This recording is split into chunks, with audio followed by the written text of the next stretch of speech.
Hey guys, welcome back. Today I wanted to discuss the ideas that I have for Halo spin-off games, of course in light of Halo Wars 2 being just around the corner, and also that cancelled Halo Mega Bloks game that was recently revealed.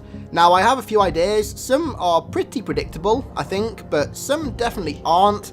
I think all four of the ideas that I have would make damn good spin-off games, and would also definitely fill the gaps in the Halo market that we all want filling. So if you like any of these ideas, then of course leave a like, and also let me know your favourite one in the comments, along with any Halo stories or events or anything that's happened in the Halo universe that you want turned into a Halo game. So I'm going to kick it off today with what is probably the most requested type of spin-off game I've ever seen, and that is of course a Flood horror game. Now there's actually two ways they could go with this, in my opinion, that would both add their own spin on Flood horror, but from different takes. Now the first is something that I actually haven't seen discussed much, and I'm kind of surprised, and that's a game following the Human Flood War. Nope, I do not mean the modern one, even though that technically wasn't a war. I mean the one that occurred before the Forerunner Flood War, that led to the fall of ancient humanity. Now this war went on for like over 1,000 years, and the last majority of it was mostly fighting the Forerunners, because it eventually turned into a two-front war. So the game would obviously have to be set earlier on in the war. Basically, for those who don't know about this war, humanity controlled the entire Orion Arm, but suddenly they just started invading Forerunner space and taking planets from them, which seemed like an act of war, and really weird considering their empire was massive, and it was pretty well established in the Orion Arm. Eventually, it turned out that they weren't impeding on the Forerunners' space, rather were retreating from the Flood, who'd taken over their entire empire on the Orion Arm, and were spreading down it, killing them in massive numbers. In the words of the librarian, humanity hadn't been expanding. They were running. So, this Flood horror game would be set on one of the planets within ancient humanity's empire on the Orion Arm, specifically a military planet. Think of it as sort of ancient humanity's version of Reach. You'd play as an ancient human warrior, nobody special, just your regular warrior, just a regular human soldier on the planet stationed to defend it from the Flood. Think of the character as essentially a regular marine. When the Flood eventually attack the planet, it comes as a massive surprise. They attack earlier than expected, but with a smaller force than originally anticipated. The first act of the game has you defeat this Flood force on the planet, defending key cities, bases, and locations on the planet, and by the end of it, you're given a sort of massive sense of hope that, you know what, we might actually be able to hold our ground, not only as a character, but as an actual species against the Flood, and we might not actually lose against them. But of course, in a true horror game sense, this lease of hope is very short-lived, when after a very momentary celebration, a massive array of Flood-infected ships approach the planet and assault it. The final two acts of the game would be very similar to Reach, trying to win a losing battle, having your squad mates not only killed, but also infected bit by bit in front of you, which would make for a pretty damn gruesome experience, before the game eventually ends with you losing control of the planet, being left behind by the rest of ancient humanity as they retreat further away from you through the galaxy, and ultimately being infected by the Flood. Or maybe even used as biomass to create a keymind that engulfs the entire planet. I don't know, either would be fucking horrifying to see in a first-person game, to be honest. All in all, I think this would not only be a fantastic way to bring back that sort of sense of backs against the wall that the first three Halos and also Reach seem to do pretty damn well, but it'd also be a great way to do a Halo game set in the Halo universe's deep history, something that so many of us have wanted ever since the Forerunner trilogy, while also, of course, involving the Flood, which is something that a lot of people seem to want to return now. To me, it seems like we're killing three birds with one stone. Now, the second idea for a Flood game is probably one of the most discussed ideas for a spin-off game I've ever seen before. Yep, you guessed it, a true Alien Isolation Outlast-style Flood horror game. Now, I'm going to venture well outside of the mainstream idea for this. I think most ideas have you playing as a civilian, maybe trapped in a Flood-infested city or a Flood-infested ship or something, and I'm going to propose a different setting. High Charity. Now, we know that there were some Marines taken prisoner on High Charity just before its fall. Master Chief saved some, but of course a little sort of pseudo-retcon here and there could maybe add some more Marines taken prisoner in parts of the city that we never went to, or just different parts of the city. Now, this game would be far less FPS-y, feeling more like Outlast or Alien Isolation, like I said, and would have you play as one of these Marine prisoners. It'd start off during the Great Schism, and you'd be locked inside your cell, and you'd hear elites and brutes fighting outside before all of the lights just suddenly go dark, and your cell door opens. You move through the darkness with just your helmet's flashlight as a light source, hearing really weird sounds outside that definitely aren't elites or brutes. It's the Flood. The way the enemies work and the way that encounters are presented with them in this game would be very typical of a horror game. So you have true face-to-face encounters that are very, very few in number, but scary as fuck when you do encounter them, and extremely hard to escape, because of course you're not armed, you have no weapons, or maybe you have like a plasma pistol with like 10% charge or something. Basically you're very underarmed, you're very weak, and the enemies that you're fighting or trying to get away from are the complete opposite.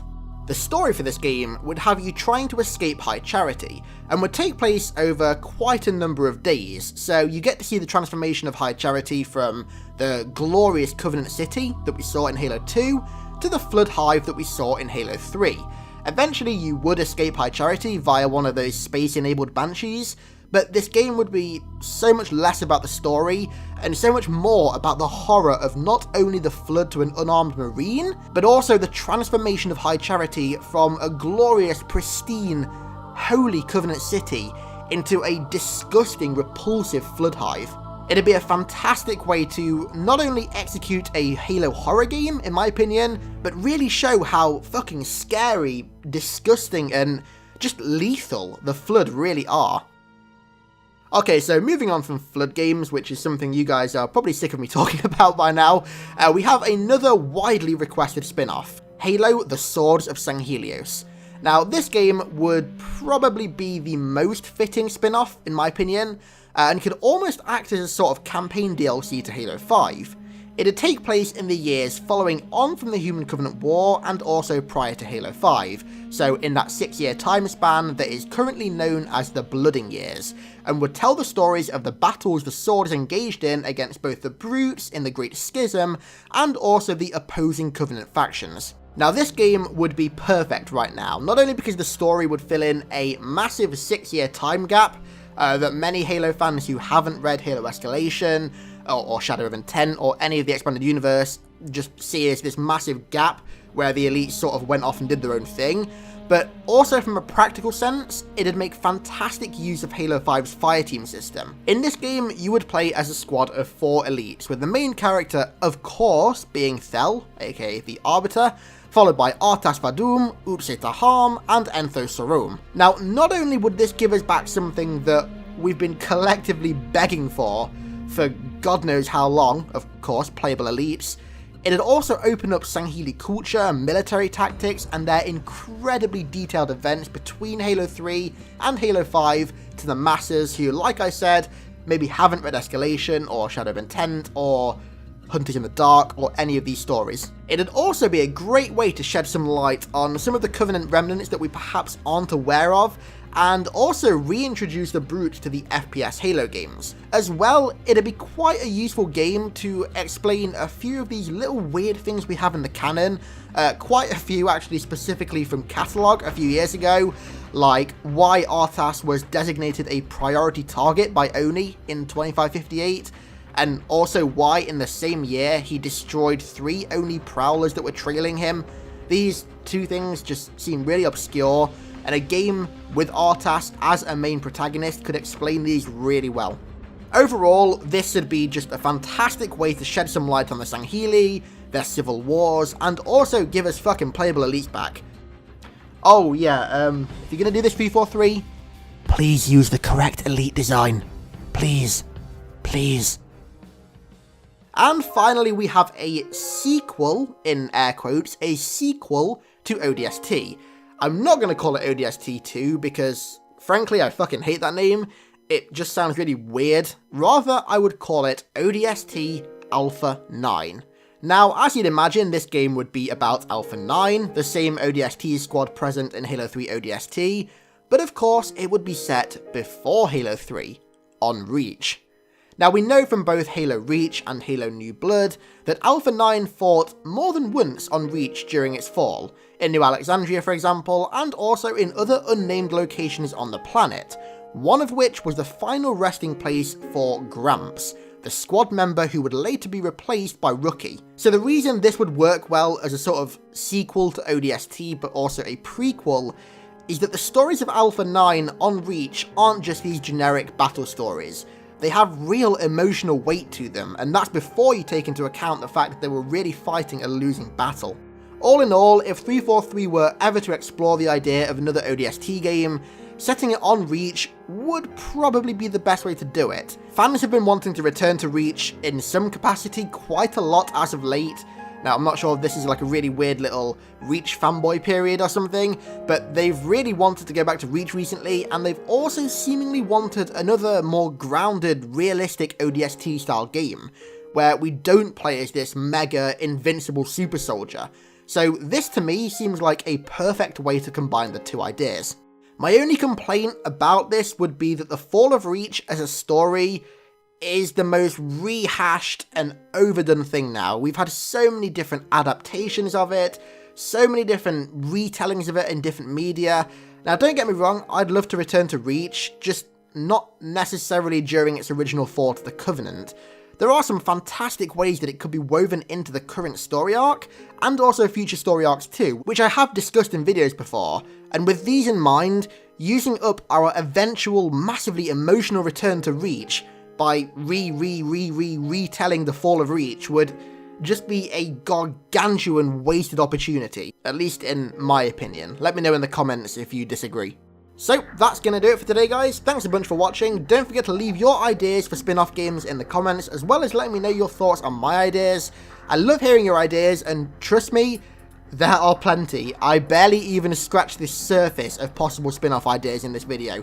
There's so many different stories out there, from the expanded universe to little Easter eggs in games, that could all be expanded into their own Halo games, whether they're RTS games, first-person shooters, hell, fucking third-person games, anything. Next time, I have a pretty cool discussion between me and two other YouTubers.